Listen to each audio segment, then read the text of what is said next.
कवडीमोल भाव, शेतकऱ्यांचा संतापनावर. महाराष्ट्रभर महाविकास आघाडीचा रास्ता रोको आंदोलनाचा इशारा. एका बाजूला शेतकरी हा रात्रंदिवस घाम गाळून कांदा पिकवतोय आणि दुसऱ्या बाजूला बाजारात त्याच कांद्याला मिळतोय फक्त ₹1.25 किलो भाव. मग शेतकऱ्यांनी जगायचं कसं? सध्या महाराष्ट्रात प्रत्येक कांदा उत्पादक शेतकऱ्याच्या मनात हाच प्रश्न धगधगताना दिसतोय. गळ्यात कांद्याच्या माळा घालून शेतकरी आणि त्यांच्यासोबत विरोधक देखील हे रस्त्यावर उतरलेत. कांदा दरवाढ हवी आहे, इंधन दरवाढ नको अशी घोषणाबाजी केली जाते.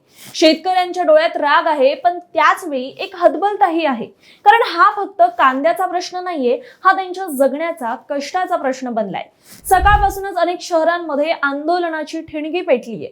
नेमकं कुठे कुठे आंदोलन सुरू आहे आणि विरोधकांचा, शेतकऱ्यांचा संताप, हे सगळं काही जाणून घेणार आहोत. मात्र त्याआधी पाहूयात सध्याची परिस्थिती. नाशिक जिल्ह्यातील चांदवडमध्ये आंदोलनाने मोठं रूप घेतलंय. संतप्त शेतकऱ्यांनी थेट मुंबई-आग्रा महामार्ग रोखून धरलाय. रस्त्यावर ट्रॅक्टर, बैलगाड्या आणि हजारो शेतकरी उतरलेत. त्यामुळे काही वेळातच महामार्ग वाहनांच्या लांबच लांब रांगा लागल्यात. अनेक किलोमीटर पर्यंत ट्रॅफिक जाम झालाय. पण शेतकऱ्यांचा राग हा इतका प्रचंड आहे की त्यांनी मागे हटण्यास नकार दिलाय. कारण बाजारात त्यांना मिळणारा भाव हा अक्षरशः अपमानास्पद आहे. कांदा पिकवण्यासाठी हजारो रुपये हे खर्च होत आहेत, पण विकताना मिळतात फक्त 100-200 रुपये क्विंटल. म्हणजे वाहतूक खर्चही निघत नाहीये. त्यामुळे आता गप्प बसून चालणार नाही अशी भावना ही शेतकऱ्यांमध्ये दिसून येते. इतकंच नाही तर शेतकऱ्यांसोबतच या आंदोलनात महाविकास आघाडीचे अनेक मोठे नेते हे सहभागी झाले. काँग्रेस प्रदेशाध्यक्ष हर्षवर्धन सपकाळ, ठाकरे गटाचे नेते अंबादास दानवे आणि राष्ट्रवादीचे आमदार रोहित पवार यांनी थेट रस्त्यावर उतरून सरकार विरोधात जोरदार घोषणाबाजी केली आहे. अनेकांच्या गळ्यात या कांद्याच्या माळा आहेत. तसेच आंदोलक शेतकऱ्यांनी हातात कांदे घेऊन सरकारचा निषेध व्यक्त केलाय. यावेळी रोहित पवार यांनी सरकारवर जोरदार निशाणा साधत सांगितले की सरकारने आधी 24 रुपये भाव देऊ असं सांगितलं होतं आणि आता फक्त 12 रुपये जाहीर केले. त्यातही प्रत्यक्ष खरेदी होत नाहीये. त्यांच्या मते नाफेड करून फक्त 2 लाख टन कांदा खरेदी केला जाणार आहे. पण राज्यात लाखो टन कांदा हा पडून आहे. त्यामुळे शेतकऱ्यांना काहीच दिलासा मिळालेला नाहीये असं रोहित पवारांचं म्हणणं आहे. पाहूयात. आपल्या मागण्या काय होत्या? आपल्या मागण्या होत्या जेव्हा 2023 मध्ये इलेक्शनच्या आधी देवेंद्र फडणवीस साहेबांनी किती रुपयाचा भाव डिक्लेअर केला होता? मागच्यांना विचारतो, किती रुपये होता? 24 रुपये होता. इलेक्शनच्या आधी 24 रुपये आणि मतदान घेतल्यानंतर किती? 12.5 रुपये. हे आम्हाला नाही पटलं आणि मग 18 तारखेला आपण सगळ्यांनी मिळून आंदोलन केल्यानंतर या सरकारला नरमावं लागलं. त्यांनी 15 रुपये 18 पैशावर आता रेट दिला. म्हणजे त्यावेळेच्या आंदोलनाला आपला 3 ते 3.5 रुपयाचं यश मिळालं. पण हे 3.5 रुपये तुम्हाला मान्य आहेत का? ठीक आहे, यश आलं असेल, पण हे 3.5 रुपये मान्य आहेत का? मग सरकारला आपली काय मागणी आहे? 3024 पेक्षा पुढे आम्हाला भाव त्या ठिकाणी पाहिजे अशी आमच्या शेतकऱ्याची मागणी आहे. दरम्यान गंगापूर कृषी उत्पन्न बाजार समितीत देखील अनेक शेतकरी आपला कांदा विकण्यासाठी बाजार समितीत पोहोचले होते. मोठ्या आशेने त्यांनी कांद्याचे लिलाव सुरू होण्याची वाट पाहिली. पण जेव्हा भाव जाहीर झाले तेव्हा काही शेतकऱ्यांच्या कांद्याला प्रति क्विंटल फक्त 120 रुपये तर काहींना 130 रुपये हाच भाव मिळाला. म्हणजेच किलो मागे फक्त ₹1.25. हे ऐकताच शेतकऱ्यांचा संताप हा अधिकच अनावर झाला. त्यांनी थेट बाजार समितीच्या गेट समोर कांदा रस्त्यावर फेकून दिला आणि रस्ता रोको आंदोलन सुरू केलं. गंगापूर बैजापूर महामार्ग काही काळ पूर्णपणे बंद पडला. इतक्या कमी भावात कांदा विकण्यापेक्षा रस्त्यावर फेकलेला बरा अशी भावना आता शेतकरी व्यक्त करतायत.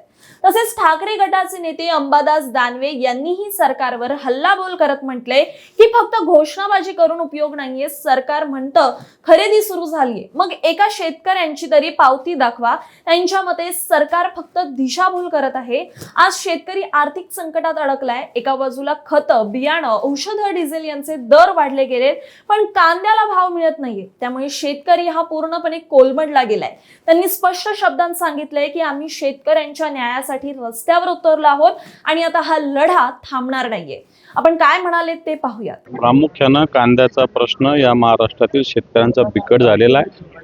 कांद्याला हमी भाव मिळाला पाहिजे, हा महत्त्वाची मागणी आमची आहे. सरकार कांदा उत्पादक शेतकऱ्यांची दिशाभूल करते आणि जनतेची दिशाभूल करतं.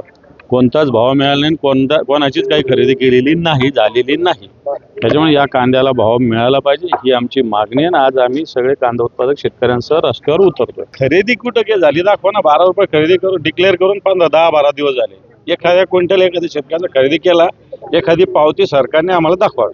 दुसरीकडे सोलापूरमध्ये काँग्रेस खासदार प्रणिती शिंदे यांनीही आंदोलनात सहभाग घेत सरकारवर जोरदार टीका केली आहे. त्यांनी सांगितलंय की ते आंदोलन आमचं नाहीये, ते शेतकऱ्यांचं आंदोलन आहे. केंद्र सरकारवर निशाणा साधताना त्यांनी मोदी सरकारवरही आरोप केले. त्या काय म्हणाल्या आहेत जाणून घेऊयात.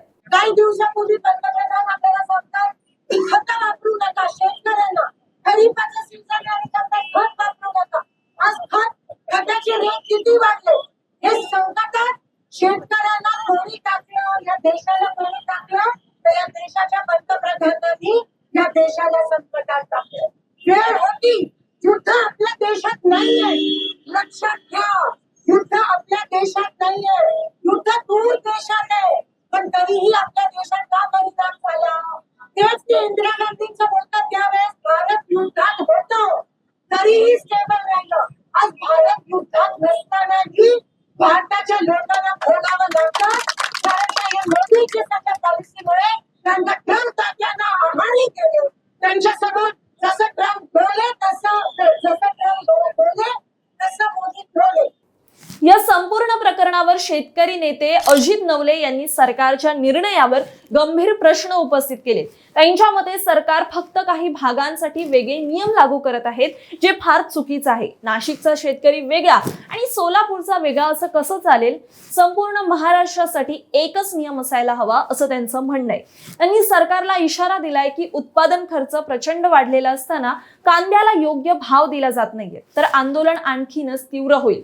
आज अनेक शेतकऱ्यांकडे 300 पिशव्या कांदा पडून आहेत, पण या भावात विकला गेला तर सरळ तोटा होणार. त्यामुळे शेतकरी आता किमान 2000 रुपये क्विंटल दराची मागणी करतायत असं त्यांचं म्हणणं आहे. सध्या महाराष्ट्रात एकच प्रश्न विचारला जातोय की शेतकऱ्यांच्या घामाची किंमत नेमकी कोण ठरवणार. कारण एका बाजूला सरकारच्या घोषणा सुरू आहेत, तर दुसऱ्या बाजूला शेतकरी हा रस्त्यावर उतरतोय. गळ्यात कांद्याच्या माळा घालून आंदोलन करण्यात येते. शेतकऱ्यांच्या डोळ्यात फक्त राग नाहीये, तर जगण्याची धडपड, कष्टाचे अश्रू आहे. आणि जोपर्यंत आता कांद्याला योग्य भाव मिळत नाही, तोपर्यंत महाराष्ट्रातलं हे आंदोलन आणखीनच भडकण्याची शक्यता आता वाढू लागली आहे. सध्या रोहित पवार, हर्षवर्धन सपकाळ यांना पोलिसांनी ताब्यात घेतले. त्यामुळे हे आंदोलन आणखीन चिघळणार का. सरकार आता काय निर्णय घेते, शेतकऱ्यांचं पुढचं पाऊल काय असेल, शेतकऱ्यांना त्यांच्या कष्टाचा हमी भाव मिळणार का, हे पाहणं आता तितकंच महत्वाचं ठरणार आहे. तुम्हाला शेतकऱ्यांच्या विरोधकांच्या सरकार विरोधातील आंदोलनाबद्दल काय वाटतं, तुमचं मत आम्हाला कमेंटमध्ये नक्की सांगा. आणि अशाच बातम्यांसाठी प्राईम टाइम महाराष्ट्राला सबस्क्राईब करायला विसरू नका.